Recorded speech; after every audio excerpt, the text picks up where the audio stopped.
लोकसभा चुनाव नजदीक है, इसलिए पार्टियों के सभी दिग्गज एड़ी चोटी का जोर लगाकर चुनावी रणनीतियां बनाने और अपने प्रत्याशियों के समर्थन में जुट गए हैं। इसी क्रम में छत्तीसगढ़ के डिप्टी सीएम अरुण साव आज विशाल युवा सम्मेलन में शामिल होने धमतरी के स्थानक भवन पहुंचे। उन्होंने इस अवसर पर युवाओं को संबोधित करते हुए कहा कि युवा देश का कल है एवं भविष्य की नींव युवाओं को ही रखनी है और एक प्रखर नेतृत्व के रूप में युवाओं को देश की तस्वीर बदलनी है। अरुण साव ने आगे कहा कि प्रधानमंत्री नरेंद्र मोदी युवाओं को आगे बढ़ाने के लिए विभिन्न योजनाएं चला रहे हैं, जिसका लाभ लेकर युवा अपनी कहानी खुद लिख रहे हैं, चाहे युवाओं को स्वरोजगार स्थापित करना हो या फिर एक सरकारी अफसर बनना हो। नरेंद्र मोदी ने सभी का ध्यान रखते हुए कई योजनाएं बनाई हैं, जिसका सीधा लाभ युवाओं को मिला। पर लगभग 35 लोगों ने डिप्टी सीएम अरुण साव के समक्ष भाजपा में प्रवेश किया, जिनका स्वागत अरुण साव ने गमछा उड़ाकर किया। विधायक और सांसद इसलिए बनाना है कि सरकार बनानी है और सरकार इसलिए बनाना है कि हमें प्रदेश और देश बनाना है। कई बार जब हम चुनाव में जाते हैं, जनता बोलती है, हमारे लोग बोलते हैं कि सबको वो इसलिए होते दे दे वो कोरोना, सबे को एक होते का कर ही हमार पर का हो जाही। ये जो नकारात्मक बात है, ये बात को समझने की जरूरत है।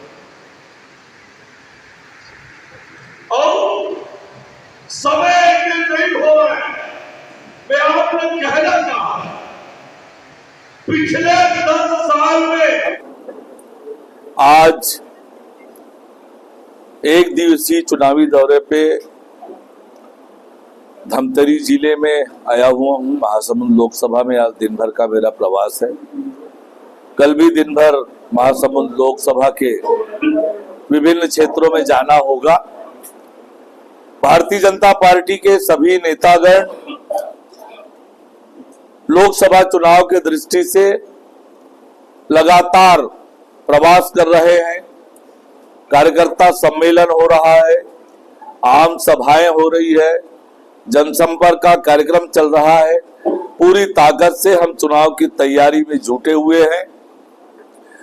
पिछले 10 सालों में प्रधानमंत्री माननीय नरेंद्र मोदी जी ने जो काम किया है, गांव गरीब किसान की तरक्की और बेहतरी का जो काम किया है, आम लोगों के जीवन में परिवर्तन लाकर लोगों के जीवन को सुलभ बनाने का जो काम किया है, दुनिया में भारत का मान सम्मान और गौरव बढ़ाया है, देश की अर्थव्यवस्था को मजबूत किया है। और पिछले 100 दिनों में प्रदेश के विष्णुदेव साय जी की सरकार ने जो मोदी की गारंटियां पूरा की है, 100 दिनों में जो काम हुए हैं, देश में एक रिकॉर्ड है। इतना तेजी से काम देश के किसी राज्य में नहीं हुआ है और मोदी की बड़ी बड़ी गारंटियां हमने 100 दिन में पूरी की है। और इससे प्रदेश की जनता में अत्यंत सकारात्मक वातावरण है और हम छत्तीसगढ़ की 11 की 11 सीटें जनता के आशीर्वाद से जीतेंगे। छत्तीसगढ़ की जनता 11 की 11 लोकसभा सीटें नरेंद्र मोदी जी और भारतीय जनता पार्टी की झोली में डालने को तैयार है।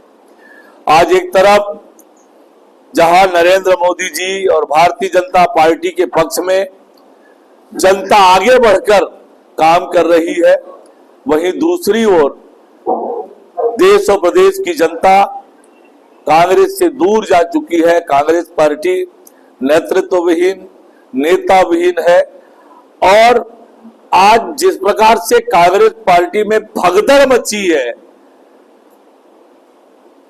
आज कांग्रेस डरी हुई है, बौखलाई हुई है।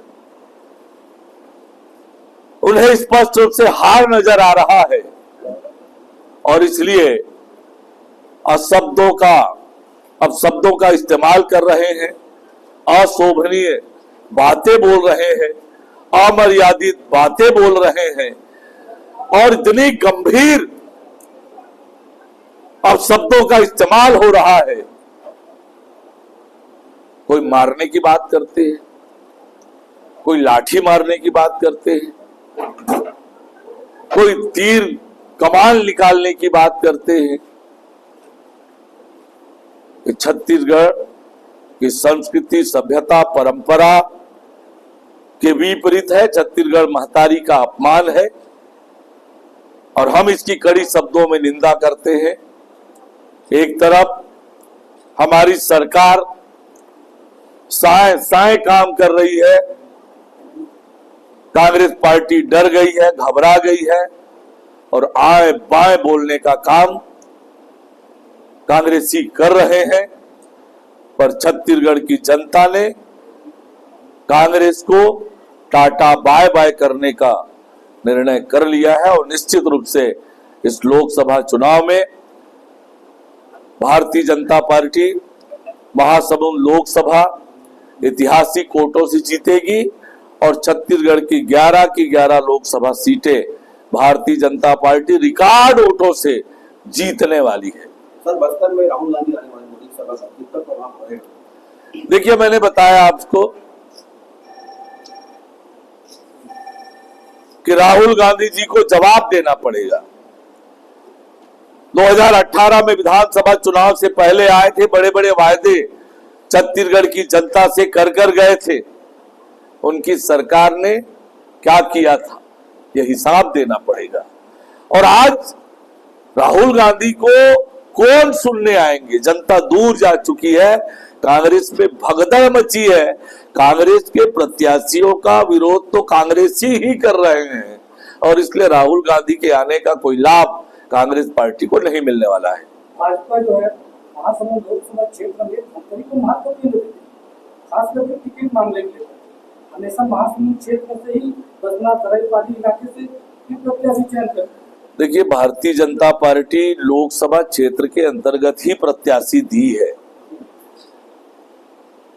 पहले विधायक रही है, पार्टी की जिलाध्यक्ष रही है और लोकसभा क्षेत्र के अंदर ही वो निवास करने वाली कार्यकर्ता है और हम सब मिलकर उनके लिए पूरी ताकत से लगे हुए हैं।